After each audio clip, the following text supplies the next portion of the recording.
Hello, friends. Thank you so much for being here. It's wonderful to see you all.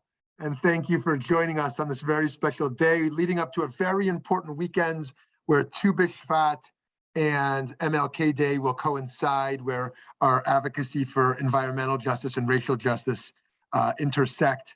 And so in that spirit, we have this great opportunity to explore one of the great works of CCAR Press. We are thrilled to have Rabbi Barry Block here with us today. Also, Raphael, who is the great editor, the head of CCR Press, which is just a marvelous publishing house. Does terrific work, and we're going to explore one of their books today, and I hope you'll look into many of their others as well to talk about this new publication, the Social Justice Torah Commentary. This talk with Rabbi Barry Block today. He serves as Rabbi at Congregation B'nai Israel in Little Rock, Arkansas, a Houston native and graduate of Amherst College. Rabbi Block was ordained by the Hebrew Union College Jewish Institute of Religion in New York in 1991. And he received his DD, honoris causa, in 2016. A member of the CCAR Board of Trustees, currently serving as Vice President of Organizational Relationships. Rabbi Block is the editor of the Musar Torah Commentary, published by CCR Press in 2020, which was a finalist for the National Jewish Book Award. He also contributed to several earlier CCR anthologies, including Inscribed, Encounters with the Ten Commandments, great book, The Sacred Exchange, excellent, The Sacred Encounter, Navigating the Journey, and A Life of Meaning, Embracing Reform Judaism's Sacred Path. Wonderful books. And he is a regular contributor to the CCAR Journal. Rabbi Block currently serves as faculty dean at URJ Henry S. Jacobs Camp, similar to a role he previously held for 21 years at URJ Green Family Camp. He is a past board chair of Planned Parenthood of South Texas. He is the proud father of Robert and Daniel. And I am thrilled to welcome Rabbi Block to share a little bit of content from the book, from his thinking. And after his shir or presentation, I'll have the chance to ask him a few questions. And then we will open it up to all of you to engage a bit with this. And we will be sure to post the book in the chat as well if you want to check it out. So with that, Rabbi Block, thank you so much for being here. Thank you very much, Rabbi Shmuly Yanklowitz. It really is an honor to be here with you. I want to be sure that all of the participants today know that Rabbi Yanklowitz is a contributor to the Social Justice Torah Commentary and to the aforementioned Musar Torah Commentary, and I'm really grateful for that. So people often ask me, why a Social Justice Torah Commentary? And the answer is that I think just about any rabbi has at some point been confronted by a person who said, Rabbi, we want you to teach Torah, not politics.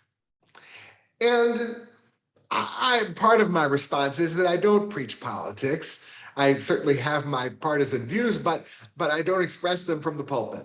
The Johnson Amendment says that we don't retain our tax-exempt status if we are using our religious pulpit to support or oppose a candidate for office. Lots of folks in other faith traditions do that, but we don't do that. But what we do is that we speak out for justice on the basis of Torah. And part of my answer to, Rabbi, teach Torah, don't teach politics, is that we cannot, with integrity, teach Torah without talking about how our society ought to be organized to achieve maximum justice for everyone, particularly for those who are most in need, particularly for those whose voices have not always been heard. In fact, the Torah itself is, from beginning to end, and it doesn't end, of course, a document that is about how a community lives together, how the people in that community are to treat one another, the most vulnerable among them, and those beyond the community. for remembering the stranger, for we were stranger in Egypt, is such an important commandment that it's repeated 36 times, which we'll get to a little more deeply in a moment. But this is part of the reason that I wrote the book, or that I edited the book, excuse me, that I proposed the book and edited the book, is that sometimes when people speak from a Jewish standpoint on matters of social justice, they do so on a very thin basis.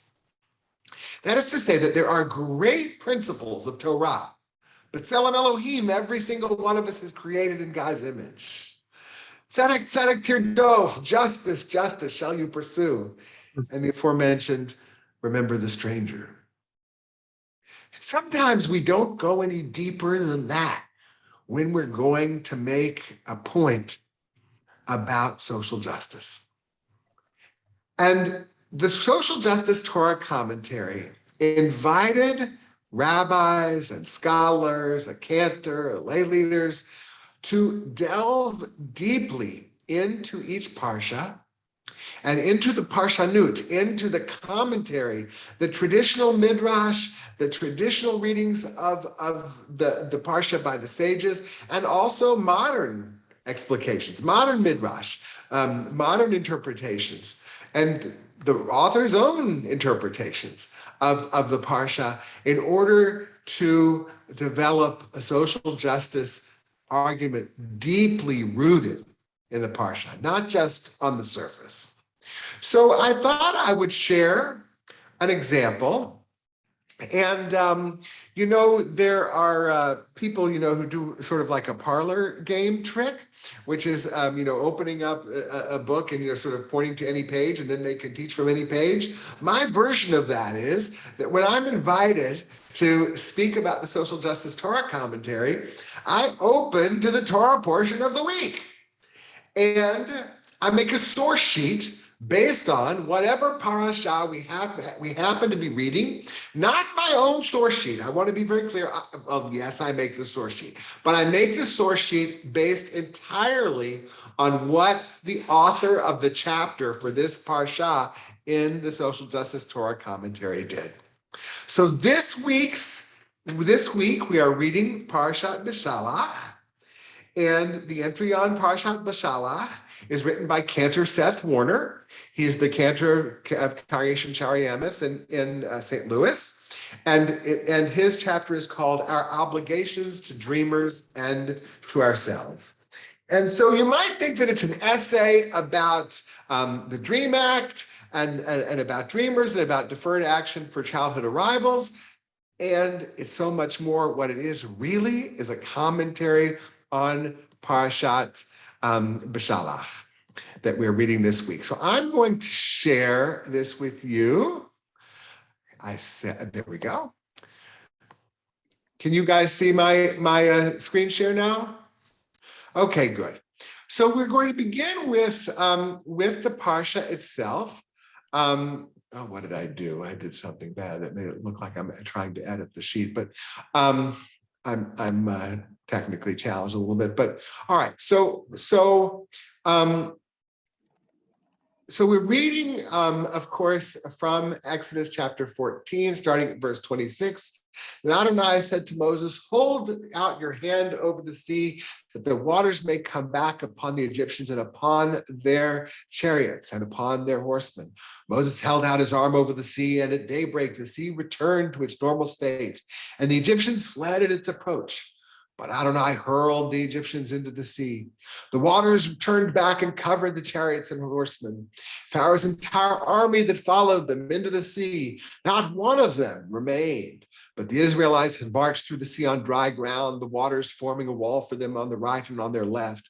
Thus Adonai delivered Israel that day from the Egyptians. Israel saw the Egyptians dead on the shores of the sea. And when Israel saw the wondrous power which Adonai had wielded against the Egyptians, the people feared Adonai. They had faith in Adonai and God's servant Moses. Then Moses and the Israelites sang this song to Adonai. They said, Hashira Adonai ki gaoga sus rochbo ramavaya. Oziva zimata vahili lushua zeli vanveu Elohaviva romamenhu Adonai ish milchama Adonai shemo. And then I skip down here. Mi chamocha ba'elim Adonai, mi kamocha nedar b'kodesh, no rati lo tosefele. Now, it is unfortunate that we don't have Cantor Warner here today because I'm not the world's great chazan. I'm not even the world's mediocre chazan. But what did you notice about the way that I chanted those verses? Anybody notice anything? It's the same trope as the Shira Hayam. Well, that was because it was Shira Hayam. It was Shira Hayam. Sorry about Okay, that. so I was chanting Shira Hayam, and what it is not is regular Torah trope, the regular trope that we use to chant the Torah week after week, but instead it's a special trope for Shira Hayam. And so Cantor Warner writes, the Shira describes a pivotal point in our people's existence, the transition from captivity to freedom. The text and cantillation paint a picture of hope and change. The cantillation uses a different melody for the Shira, different from any other in the Tanakh, as a way to draw attention to this pivotal point in the relationship between God and the Israelites. So I particularly invited a cantor to write on this parsha because I knew that a cantor would draw out something different from what a rabbi might, and he points to the different way of singing. That's going to call people's attention. If you're in the synagogue every week and you're used to hearing right, so that's the trope you're used to hearing, and then all of a sudden you hear Shira Adonai ki Goga. Even in the middle of hearing a Torah reading, you know that something different and something special is going on here. And Cantor Warner says it's to point to this pivotal moment in our relationship with God.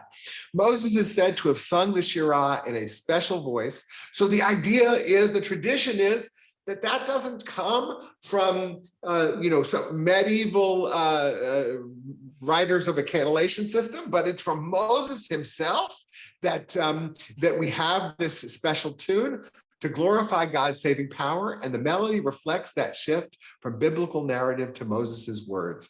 So if you were reading along, you would have in the verses before, you would Az Yashir Moshe Uvnei Yisrael Et Hashira Hazot Ladonai Vayomeru Ladonai Shira Ladonai Ki Gaoga Susroch Bo Ramavayam. A cantor would have more skillfully done the abrupt change, but you heard the change from one tune to the other. So the change in melody further emphasizes that God is saving and claiming the Israelite people. The two now have an unbreakable bond. Now, I added the emphasis there, the bold type, saving and claiming. And I wonder what any of you think Cantor Warner might have meant to emphasize that God here is saving and claiming the Israelite people. So I won't make you work too hard, but I think Cantor Warner's trying to say that God is not only doing something wonderful for the people, but also the idea is that God is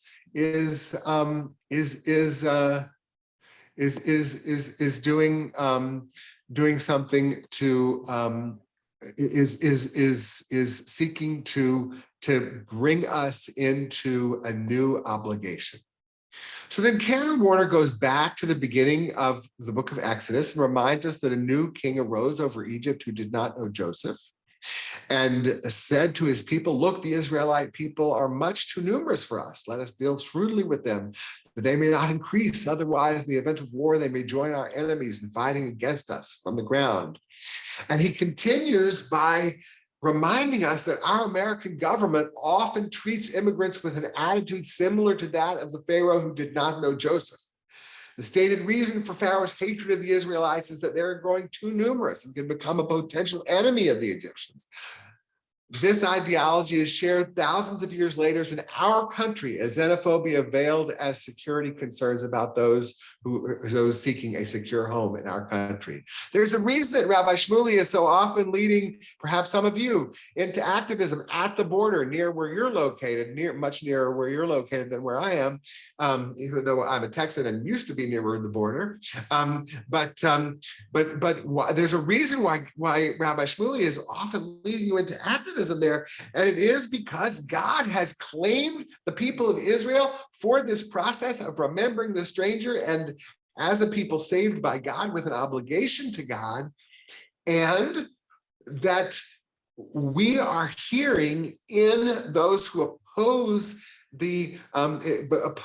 safe immigration, we're hearing echoes of the very Pharaoh who oppressed us. And so then Cantor Warner points to a verse that comes a little bit after this week's portion: you shall not wrong or a stranger or oppress them, for you were strangers in the land of Egypt. And he says that this text, well, outside of this parsha, refers to freedom the Israelites inherited in it.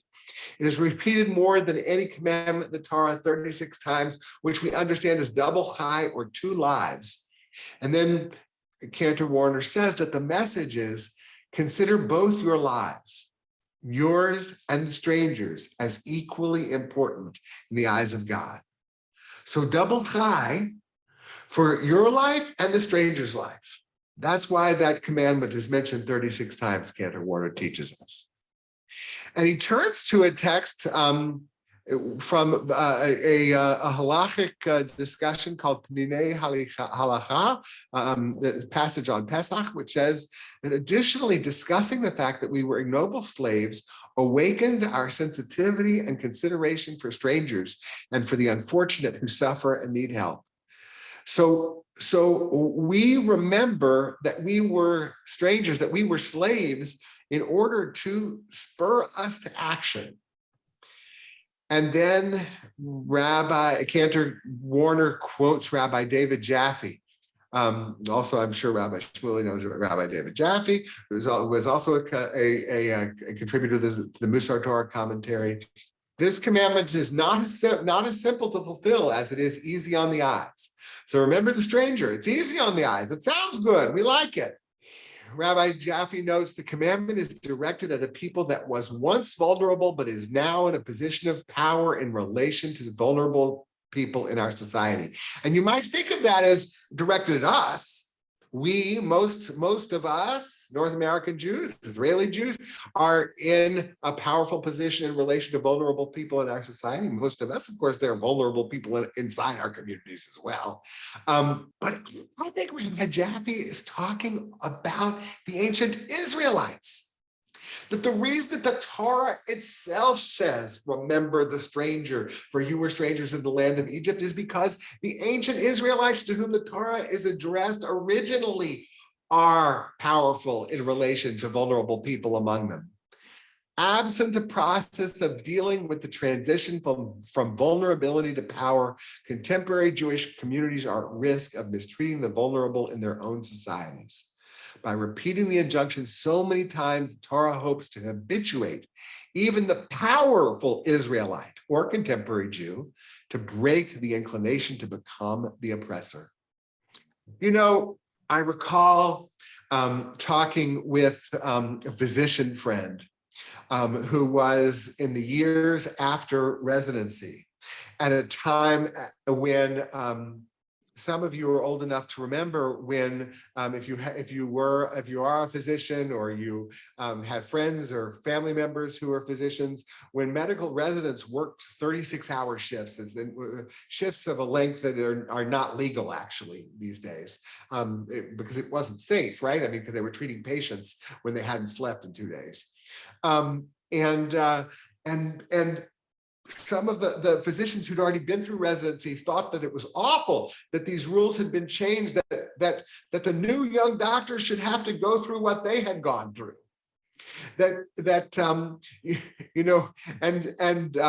So Rabbi Jaffe's speaking the truth when he says, people who've been oppressed need some transition between being oppressed people and being and to resist becoming oppressors, but rather to become people who recall their oppression as a warrant for bringing freedom to others.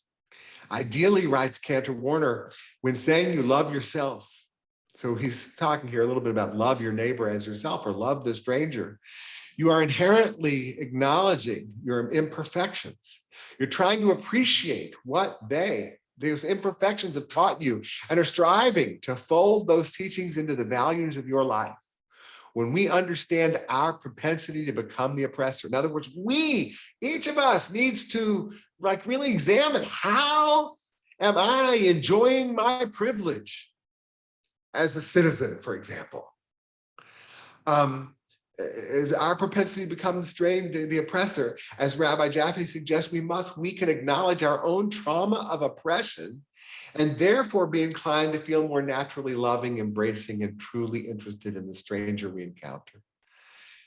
When we encounter how it is that whatever traumas we've experienced in our lives lead us to oppress others, then that needs to change us and say, no, instead of lashing out because of the way I was lashed out at, I need to be incline myself to becoming more loving, embracing, and truly interested in the stranger I encounter. When accepting responsibility for the stranger, we're affirming our love for that person. And Cantor Warner then says, since we don't expect a biblical God to intervene and protect those oppressed in our world today, the responsibility for their safety and well-being falls to us. So we are Bimkom Elohim, we are in God's place. Just as God says to Moses, I'm going to place you as God to Pharaoh with Aaron as your prophet. God, according to Cantor Warner here, is placing us as God to the society to bring forth those who are oppressed by immigration injustice into freedom. We mortals may not be able to part rivers or bring about biblical plagues, but we can employ appropriate measures to assist others toward freedom. Throughout history, humanity has been called upon to help refugees in need. And throughout history, since the parting of the Red Sea, we Jews have been called upon to help those in need by loving and caring for them as if they were our own. And in conclusion, when the Israelites crossed the Red Sea, the Shira proclaims their unabashed glorification of God and the joy of freedom. Guided by God, they are shown to the promised land. Our freedom comes with the enduring responsibility to see to it that all people can sing their own Shira, not our Shira, their Shira. To live as their own way. So very often in our society, we're told, well, okay, if they come here, but then they speak English, become American, do it our way. No, you become part of the rich and vibrant and diverse fabric of American society, sing their own song of freedom, sing their own Shira, their own song to the God-given right to freedom. So I want to emphasize that, as I mentioned at the top, part of the reason for this book is that some who work and argue for social justice as Jews do so on a pretty limited and flimsy and thin basis. And the person who much more than me is working to counteract that is Rabbi Shmuly Yanklowitz. We're talking about here not the editor of an anthology written by 50-something other people, but instead the author of a social justice commentary of Pirkei Avot, a social justice commentary of the book of Jonah, and so forth and so on. And which one is coming next? There's one, Raphael, which book is coming next? It's very soon. The book of Proverbs. We're very excited about it. All right, the social justice commentary of Proverbs. So Rabbi Shmuly Yanklowitz is teaching us all how to go in depth in our study to motivate us to social justice. So Rabbi Shmuly Yanklowitz, I will turn it over to you because you wanted to ask me some questions and talk together. Amazing, amazing presentation. Thank you so much. It's such an honor to learn from you and from this great book, and to have Raphael here as well. We do want to be sure to engage others in their questions. And just to kick it off a little bit on a personal front for you, what was your own personal journey in coming to, through your adulthood, your childhood or young adulthood, of coming to really experience vulnerability in the world, experience our human capacity, our Jewish capacity to create change, to lift up others? And how has that kind of evolved to this point of publication? So it's, I appreciate your asking the question. So I grew up, I would say, in privilege in Houston. And my parents are from what they call the silent generation. Their generation never had a president from their generation until just now, until this year or 1 year ago.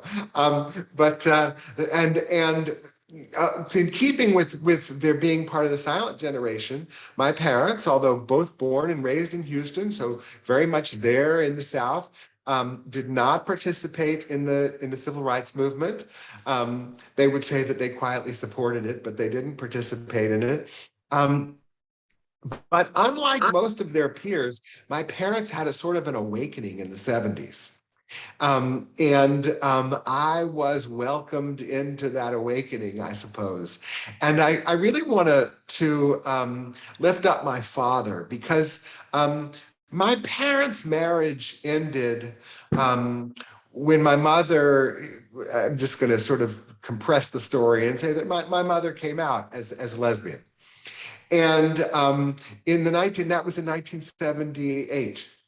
And some of you are old enough to think back to 1978 and to think of how gays and lesbians were regarded in our society in that era. And yet my father, angry as he was about the personal situation, was and is to this day at the age of 84, a person who argued vociferously for equal rights for LGBT people, for same-sex marriage and all of that kind of thing. And so I was sort of raised into this social awareness through my parents, and my mother was the more activist one, but the story about my father is especially moving to me because it was almost sort of, if you will, against his interests or surprising to people that he took that stance. I was in the Reformed Jewish Youth Movement, NIFTY, and worked at URJ camp, and that introduced me to social justice activism. And when I lived in South Texas, much of my social justice activism was about LGBT issues, and that I was for 21 years at Temple Bethel in San Antonio, and that was during an era of rapidly changing situation for gays and lesbians, and also I was, as Rabbi Shmuly mentioned, I was the board chair of Planned Parenthood. So I've been very involved in choice. Only when I came to Little Rock, which was 8 years, now it's almost 9 years ago, in 2013, did I start to become very involved in racial justice. And, when I was a child, knowing that all four of my grandparents were born in the South, and that only four of my great-grandparents were American born, and all four of those were Southern born, all four. And the four who were immigrants came pretty much directly to the South of my great-grandparents. So it occurred to me at some point, I wonder if some of them fought for the Confederacy. And I asked as a preteen, but what was important is that the answer was yes, but that no one in my family had ever bragged about it and never did thereafter. They didn't hide the truth from me when I asked, but they didn't brag about it. Actually, my parents didn't know. My grandparents knew, because it was their grandparents. And more recently, actually, as I was completing the work on this book, I learned that at least one ancestor of mine was an enslaver. A distant relative found my great-great-great-grandmother listed as an enslaver in the 1860 Louisiana slave census. So we've been doing some work to try to identify whether it's possible to identify who that woman was or who her descendants might be. There's through some ancestry DNA testing, another member of this same family has found a relative who's Black, which does suggest that perhaps my great-great-grandfather or his brother raped a woman who was enslaved. It's a disturbing history and gives me an added measure of responsibility towards reparations. Rabbi Judy Schindler, who's really a great social justice hero nationally, lives in Charlotte. Rabbi Judith Schindler wrote a chapter on reparations in the Social Justice Torah Commentary. And I don't pretend to know exactly what reparations ought to look like. But part of what it needs to look like is a reordering of our society in a way that formerly enslaved people have gained privileges that you and I enjoy, and they do not. Rabbi Schindler's piece, by the way, is on Parashat Akev. And Rabbi Shmuly, if I could quickly ask you a question, it is that to tell everyone that I did not ask people, would you please write on this topic? Instead, I said, would you please write on this parashah, right? So I asked you to write on Parashat Shmini, and you assumed he's asking the Orthodox rabbi to write on a portion that has to do with Kashrut. So, okay, I'm not sure that I'm totally not guilty on that front, except you're not the only Orthodox rabbi who wrote for the book, and I didn't give everybody Shmini. So I didn't say what topic I wanted you to write on. I just said what parsha. How did you come to write? And tell everybody what you wrote about and how you came to that through Parshat Shmini. Well, thank you for asking. And I love starting from the Torah and then working to society rather than the other way around. So yasher koach on that as well. And I have been very inspired by the calling towards an ethical kashrut movement to view whatever way we engage the concept and actuality of kashrut in our own lives as an ethical force for worker justice, for animal rights, for environmental justice, for human health, for fair trade policies. And I really believe that the deeper thrust of kashrut is towards an ethical and spiritual consciousness around consumption. And you're correct that I just assumed, since I do oftentimes get engaged around that topic, that's where I thought you were going towards. And if somebody wasn't engaged with ethical kashrut, Shmini would be a difficult social justice parsha, as some others might have been for others. Kol hakavod on whoever you got to write on all the tabernacle parshiot. That's a lot of fun. And I really do think actually that the greatest vehicle for spirituality that we have, the greatest vehicle, is the vehicle of the bracha. Because tefillah is limited. Tefillah is in the morning, maybe it's on Shabbat, maybe you do mincha or ma'ariv, whenever somebody does an act of prayer. But the bracha, the blessing can penetrate throughout the day, and it's interconnected with what we're actually doing in the moment. And what do we do more than anything else in the day besides breathe is eat, at least if you're like me. And so the opportunity to spiritually be uplifted through the moral mandates of consumption. And so I was thrilled to work through that with you. It's interesting what you say about all those difficult parts of the Torah. I once gave a sermon years and years ago called The Boring Parts of the Torah, which was really about Vayakhel and Pakude, about the last two portions, and what you just said about the tabernacle, the last two portions at the end of Exodus, because not only are they about all these very specific aspects of building the tabernacle, Vayakhel and Pakude are almost almost verbatim recapitulations of Truma and Sav. So they could be really difficult. And yet, just to cite one example, Rabbi Craig Lewis writes about Parashat Pakude. He writes about the breastplate of this with the 12 stones that, and many of you may be familiar with the well-known traditional interpretation about how the stones were in 4 rows of 3, so that there was no stone at the center representing the 12 tribes. No one stone had a higher place than the other. So they all have this certain equality to it. Well, Rabbi Lewis took it a step further.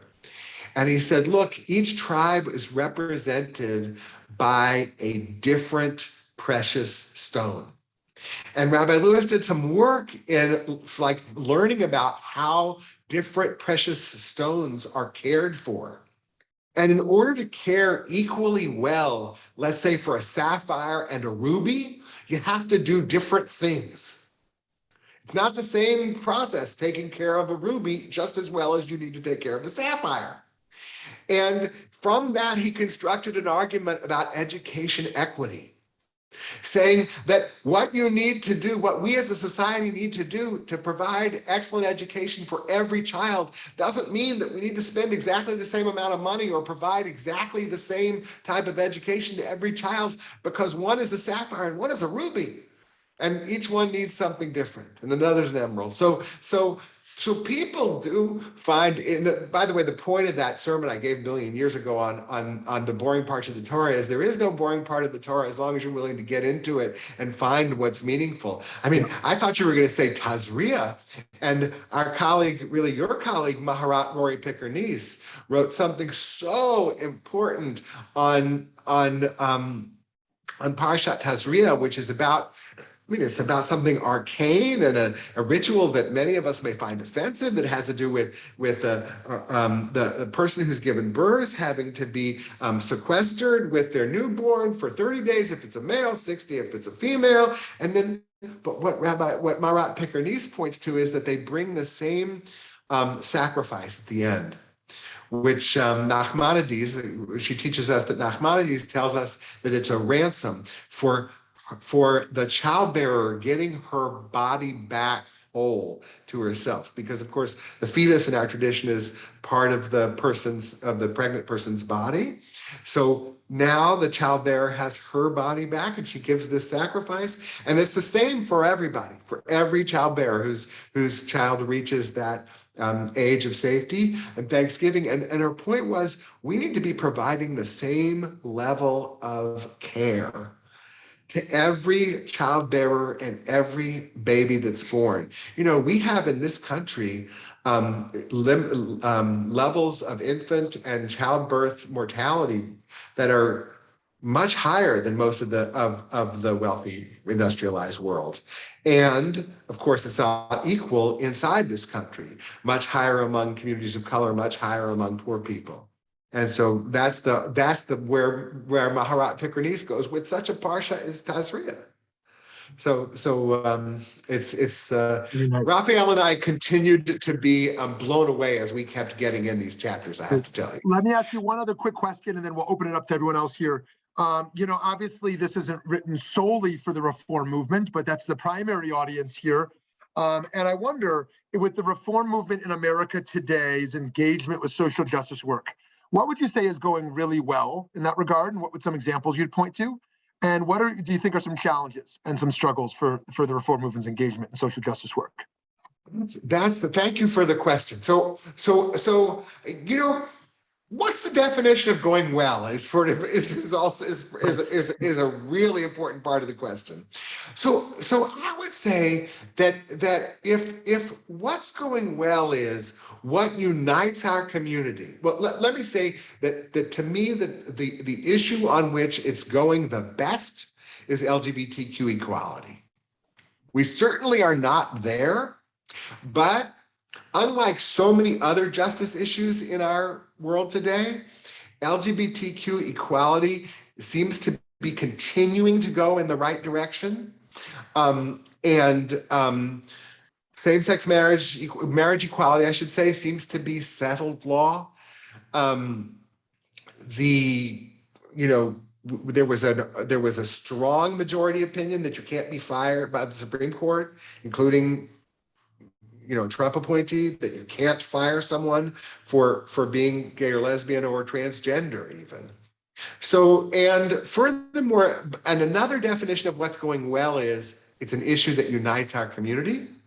And another definition of what's going well is that a high proportion of folks who come to us for conversion are LGBTQ folks who've found their prior religious homes no longer welcoming to them or no longer home for them and are looking for a new religious home.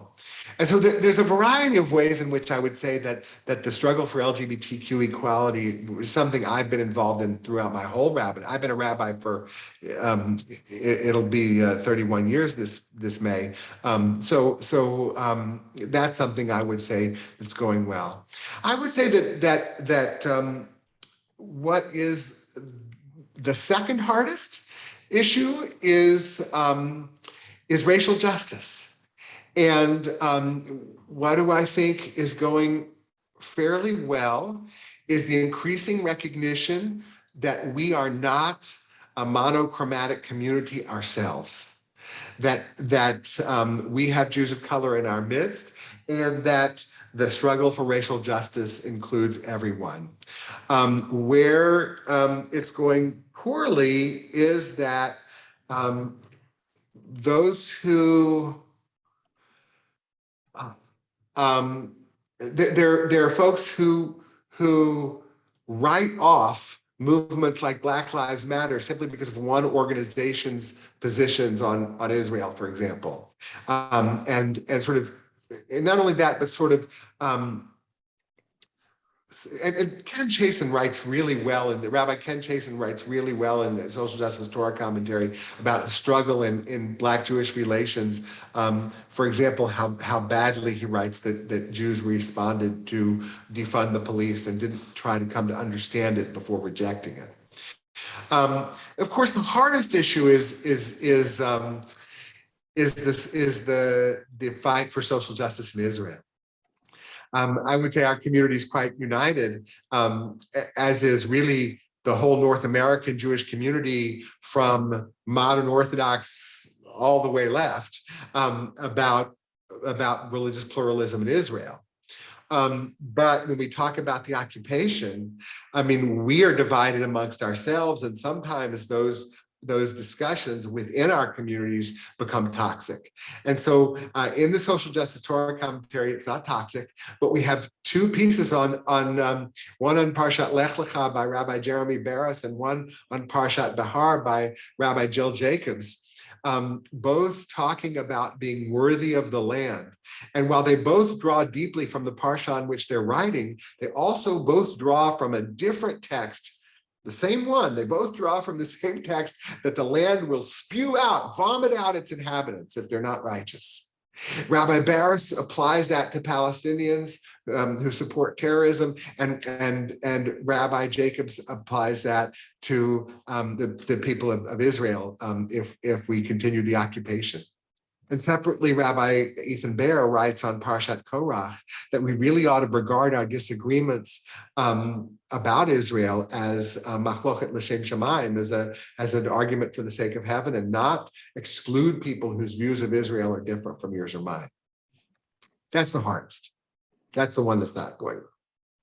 Thank you. Thank you so much. Okay, friends, let's open it up to you. We'd love to hear questions you want to ask Rabbi Block about this book, about and beyond, and some of the ideas involved. Please unmute yourselves.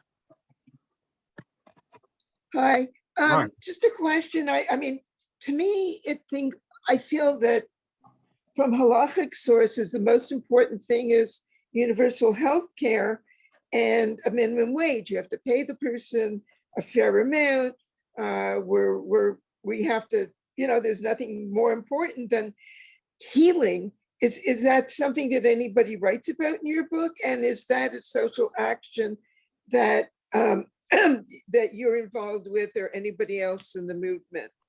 Well, absolutely. I mean, our movement has been, at the forefront of activism for universal health care and Rabbi Asher Knight, so one of the realities of this book is that I proposed this book in late 2019.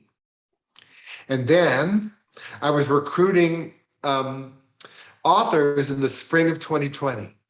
And it was written almost entirely in the summer and the early fall of 2020. So think about that. So it was written in the midst of a global pandemic, in the crucible of racial justice struggles, when people are becoming increasingly aware that racial injustice endures, and at the same time there's a backlash. It's being written at the time of this fraught presidential election and threats to our democracy. So I mean, all that's going on at the time that the book is being written. And Rabbi Asher Knight proposed to write on Parashat Metzora on injustices that are revealed by plagues and pandemics. And I'll confess that a concern Raphael and I had at the time was, how do we make sure it's not a journal article that, is relevant for this month, but then doesn't belong in a book that's going to be in print for some time? I feel certain that neither Raphael nor I thought that we would be talking on Zoom in January of 2022, hunkered down in our homes because of the ongoing, the same global pandemic. But be that as it may, really what Rabbi Knight writes about is timeless, timeless in that in the Torah itself, there's a problem of I shouldn't say in the Torah itself, in the rabbi's reading of Parashat Metzora, there's a problem of victim blaming. In other words, that the people who come down with this disease are viewed as, the disease is viewed as either a metaphor for or the result of Lashon Hara. So it's, if you read it as the result of, then the people who get sick, it's their fault because they were gossiping and slandering. So victim blaming. I mean, think of how many people got COVID or today unvaccinated people, and how we talk about it's their own fault and it's or they weren't responsible, they went there, so blaming victims, that's a timeless aspect of illness in general.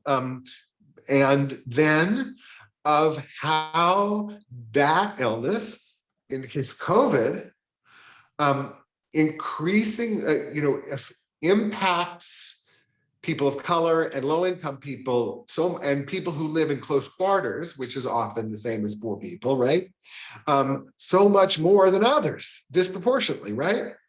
We learned that especially early in the pandemic. But that's true of so many illnesses that have a much greater and more deleterious effect on poor people without adequate access to good nutrition and healthcare and all those kinds of things. So that's the chapter that comes immediately to mind. There are others that are on mental illness and so yes, healthcare is important to us. But I particularly commend to you the chapter on Parashat Metzora. Great. Who else wants to jump in here? Do you think that there's something about Judaism and our view of ourselves as the few and the proud that makes us less sympathetic to people who aren't of the few and the proud? So we say we've had more Nobel Prize winners than anybody else.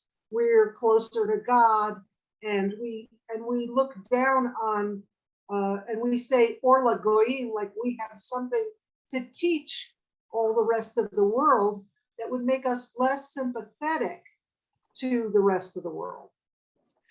So it reminds me of something that my father says about why he didn't send me to Jewish day school as a child, which means I have an inferior Jewish education, but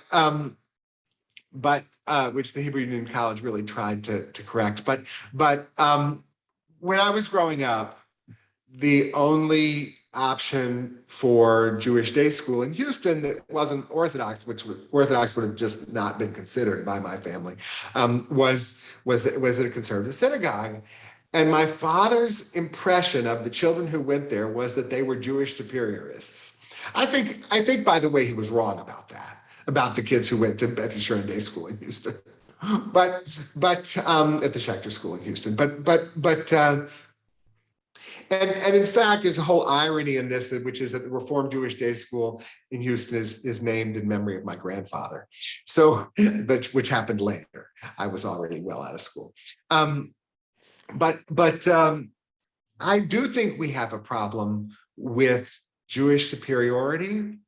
Back in the days when people forwarded emails all the time, because before they were posting it on Facebook, that email that would go around about how many Jewish Nobel Prize winners and how few Arab or Muslim Nobel Prize winners there were, always made me ill. And I always had to decide, as a congregational rabbi, do I respond and explain why this is a problematic email, or do I just quietly delete it? So I think you're right, Judy, to point that out as a problem.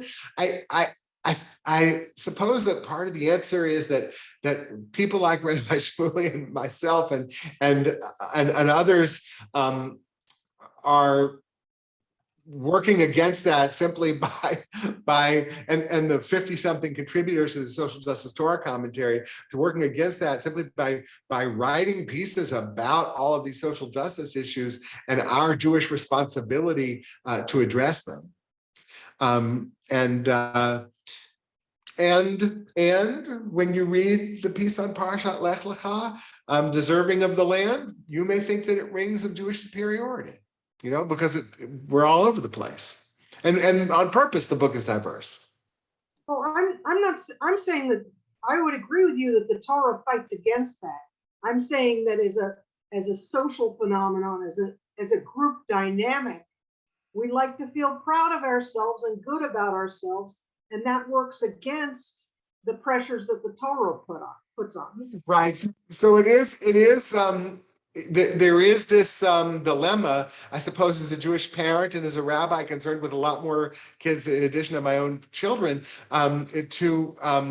to foster appropriate Jewish pride or self-esteem, shall we say, while also fostering humility. And I guess this is where I should mention that, Rabbi Shmuly mentions that, and he is also a contributor to the Musar Torah Commentary, which I did before the Social Justice Torah Commentary.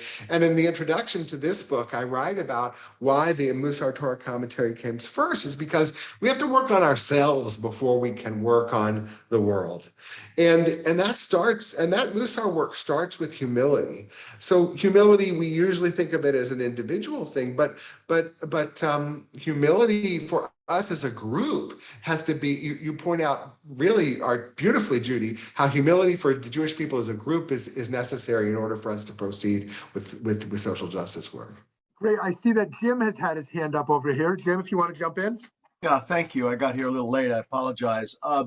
Rabbi, I've enjoyed very much your Musar commentary book and use it on a regular basis, both for myself and for teaching. A, how do you anticipate this book will be used? And B, what's your next book? So the way I anticipate this book being used is very much the same as the Musar Torah Commentary, in terms of that people will, what I recommend people do when they get the book, by the way, is to read the introduction and then turn to whatever parsha we're reading this week. In other words, this isn't a book that you need to read from front to back, cover to cover, because if you have the introduction under your belt, you don't need to have read Breshit before you read Emor. Whatever's the parsha this week, it's going to be relevant. It's not dependent. It doesn't assume that you've read the piece on the parsha before. I hope also that it's used. I have been involved in the official social justice work of the reform movement for a long time, particularly from the perspective of the Central Conference of American Rabbis. And very often our justification for that work has been slim, has been thin, is the way I described it. And I'm looking to beef that up, to have more for us to say about what's the basis of our social justice work. So that's my number one goal, really, with this book, of how it's going to be used. Thank you. Okay, time for one last question. If somebody wants to jump What's in. next? What's next, Rabbi? Oh, yeah. Oh, you asked me what's next. What's next? Well, we may have to keep everybody in suspense. And what's next, I'm going to say, is Rabbi Yanklowitz's Social Justice Commentary of Proverbs. I think I'll have something next, but it's too early in formation to really think about. It's sitting in my, I'm the type of, there's people who always have hundreds or 20, tens of thousands of emails in their inboxes, and there's people who have small numbers of emails in their inboxes. I'm one of those people who has very few emails in those in their inboxes, and one of the half dozen emails in my Gmail inbox, which is now a few months old, is a response from Raphael to an email titled "My Next Book?" ? So we'll get there, but right now I'm really interested in talking about this one. Amazing, amazing. Thank you so much, Rabbi Barry Block, for this exciting presentation, and how exciting for us to deepen our Torah learning, those of us who are in the world of advocacy and movement work. So we hope you'll check out this book, and Raphael at CCR Press, continue all your amazing work up over there, and wishing everyone a blessed day, once again, a weekend approaching Tu B'Shvat and MLK Day, where we can think about environmental justice and racial justice intertwined, and we as a Jewish community can do our part. Have a great day. Thank you for having me, Rabbi Shmuly, and thank you, Pam, for your excellent arrangements. Thanks, everyone, for attending. I appreciate it. Stay well.